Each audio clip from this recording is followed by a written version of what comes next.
Tara na guys, magluto tayo ng itlog at sardinas lang ang ating ulam. Ayan, ayan ang aking kawali.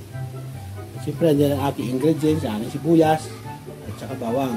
At sisimulan natin guys ang pag-isa. Ayan, bawang.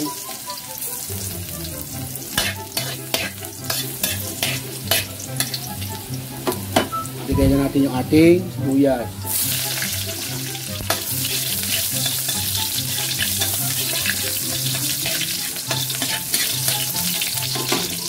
Ilagay na rin natin yung ating sardinas.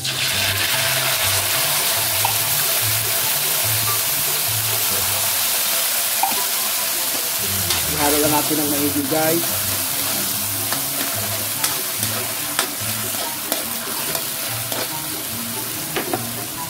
At siyempre ilagay na rin natin yung ating magic sarap, yung ating pampalasa. Bago haluin ulit.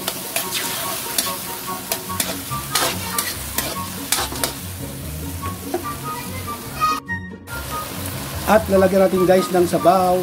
Ayan, yung kanyang sukatan, yung lata ng sardinas din. Dalawang lata lang. Para may kunti siyang sabaw-sabaw.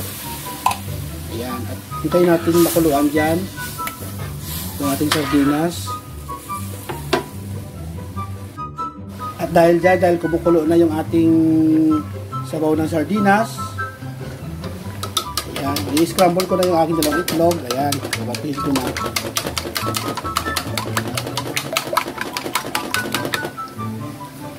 Ilalagay ko na doon. Ayan. Yan guys, may konti siyang sabaw guys. Ayan. Yung ating sardinas.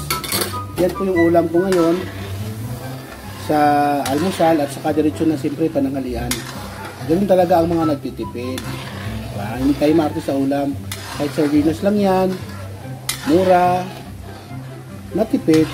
At masustansya. Kaya minsan guys, magluto tayo dyan ng sardinas sa inyong kanan. Dahil itong ulam na ito ay napakamura, napakatipid. Alam nyo na mga yung panahon ay napakamahal na mga bilihin. Ayan. Hindi ka lang naman maarte, di mag-ulam ganito. Ayan guys, marami na naman salamat guys sa panunood ng aking simpleng videos guys. Ayan. Pasensya na kayo, ito lang yung mga naibibigay ko sa inyo, na-share ko sa inyo ng mga cooking vlog kasi wala akong time, busy ako ngayon sa work. Kaya next time na lang, gagawa tayo ng mas maganda mga video. Kaya maraming salamat po sa inyong panonood sa aking simpleng videos. Palagi, sa walang sawang pagsuporta. God bless us po at advance Merry Christmas sa inyong lahat.